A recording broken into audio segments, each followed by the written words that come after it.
আমরা কি সত্যি একাধিক বাস্তবতায় বাস করি?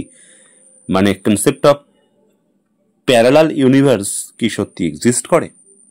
আমরা কি সত্যি একাধিক বাস্তবতায় রিয়েলি বাস করি? আমাদের চারপাশে যা কিছু ঘটছে আমরা সেটাই বাস্তব মনে করি, কিন্তু কখনো কি মনে হয়েছে অন্য কোনো বাস্তবতায় আমরাই বা আমারই মতো কেউ এক্সিস্ট করে? মানে কেউ হয়তো একই রকম অন্যরকম জীবনযাপন করছে আমারই মতো দেখতে কেউ। জীবনে নেওয়া বিভিন্ন সিদ্ধান্তের প্রেক্ষিতে যখন আমরা ভাবি যদি তখন অন্য সিদ্ধান্ত নিতাম, ঠিক তখনই প্যারালাল ইউনিভার্স বা সমান্তরাল মহাবিশ্বের ধারণাটি আসে। এটি একটি অনুমানমূলক বৈজ্ঞানিক ধারণা যা এখনো প্রমাণিত নয়। এর মানে কি? চলুন আসি এর মানেটা একটু সহজে বুঝে নিই। সহজ কথায় এই ধারণা বলে যে আমাদের মহাবিশ্বই একমাত্র নয়, আরও অনেক প্যারালাল ইউনিভার্স বা সমান্তরাল মহাবিশ্ব থাকতেই পারে। প্রতিটি মহাবিশ্বে হয়তো আমাদেরই ভিন্ন সংস্করণ বিদ্যমান, যেখানে আমাদের জীবন সম্পূর্ণ ভিন্ন পথে এগোতে পারে। যেমন একটি মহাবিশ্বে আপনি ডাক্তার, আরেকটিতে আপনি লেখক, আবার অন্যটিতে হয়তো আপনি এই লেখাটাই পড়ছেন বা পড়ছেন নাও, এমন ওয়ার্ল্ডও আছে। এই ধারণাগুলো মূলত তাত্ত্বিক পদার্থবিজ্ঞান বা ফিজিক্সের, থিওরিটিক্যাল ফিজিক্সের ওপর ভিত্তি করে গঠিত। এই প্যারালাল ইউনিভার্সের ধারণাটার কনসেপ্টের উৎস বৈজ্ঞানিক তত্ত্ব থেকে।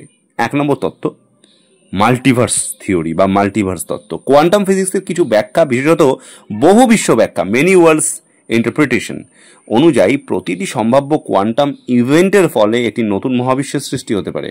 অর্থাৎ আপনি এখন যে কাজটি করলেন এবং যে কাজটি করলেন না, উভয় ঘটনাই ভিন্ন ভিন্ন মহাবিশ্বে সংঘটিত হয়। তবে এটি কোয়ান্টাম মেকানিক্সের একটি বিতর্কিত ব্যাখ্যা এবং এর পক্ষে সরাসরি কোনো পর্যবেক্ষণমূলক প্রমাণ নেই। 2 নম্বর স্ট্রিং থিওরি বা স্ট্রিং তত্ত্ব। পদার্থবিজ্ঞানের এই তত্ত্বটি ধারণা দেয় যে মহাবিশ্বে 11টা পর্যন্ত ডাইমেনশন বা মাত্রা থাকতে পারে।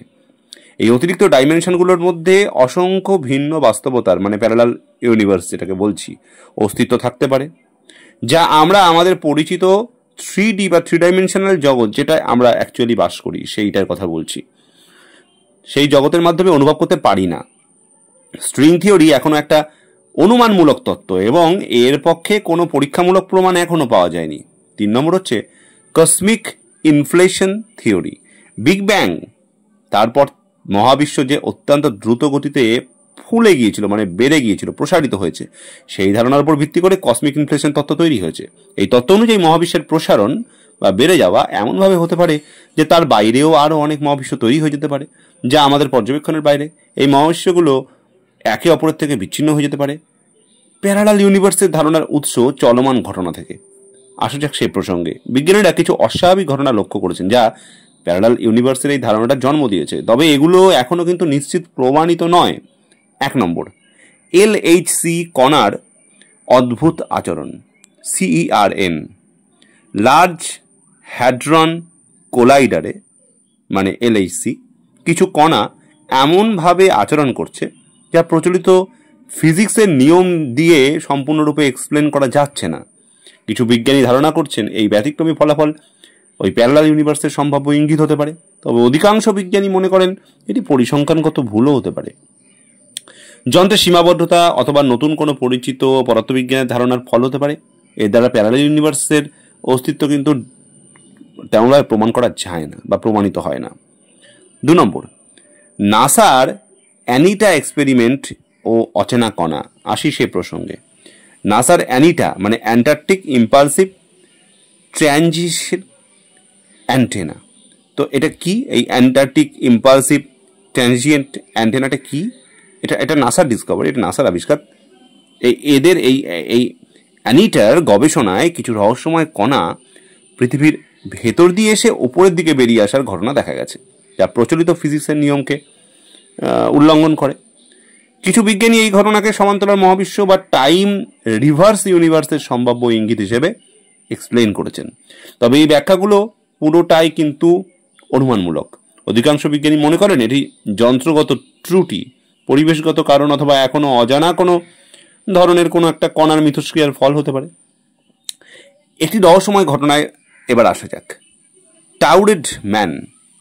টাউরেড ম্যানটা কি? 1954 সালের টাউরেড ম্যান ঘটনাটি একটি আরবান লেজেন্ড বা ইন্টারনেট ভিত্তিক মিথ হিসেবে পরিচিত। টোকিও এয়ারপোর্টে টাউরের দেশের পাসপোর্টধারী এক ব্যক্তির রহস্যজনকভাবে উধায় হয়ে যাওয়ার এই গল্পটি প্যারালাল ইউনিভার্স নিয়ে কল্পনা এবং জল্পনার একটি আকর্ষণীয় দৃষ্টান্ত। তবে এর কোনো বাস্তব বা নথিভুক্ত প্রমাণ কিন্তু নেই। তাহলে কি প্যারালাল ইউনিভার্সে যাওয়া সম্ভব? না, এখনো সম্ভব নয়। আমাদের যে টেকনোলজি, আমাদের যে প্রযুক্তি, সেটা এখনো অতটা উন্নত হয়নি এবং বিজ্ঞানীরা প্যারালাল ইউনিভার্সের অস্তিত্ব সম্পর্কে এখনো পুরোপুরি নিশ্চিত নন।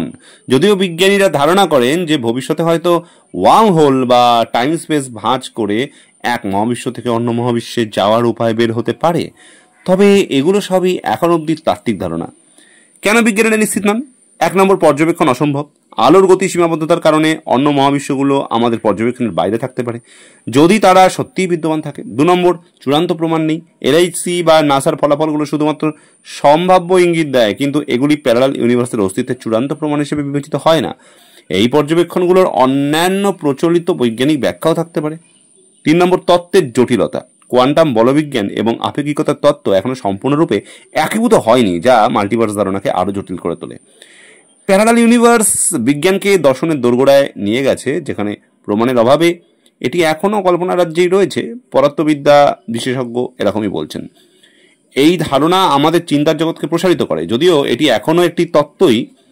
ভবিষ্যতে কোয়ান্টাম কম্পিউটিং বা মহাজাগতিক গবেষণা হয়তো এই রহস্যের ওপর আরও আলোকপাত করবে। তবে বর্তমান বিজ্ঞান অনুযায়ী আমরা একা নই, বা কোটি কোটি সম্ভাবনার মাঝে আমরা মাত্র একটি।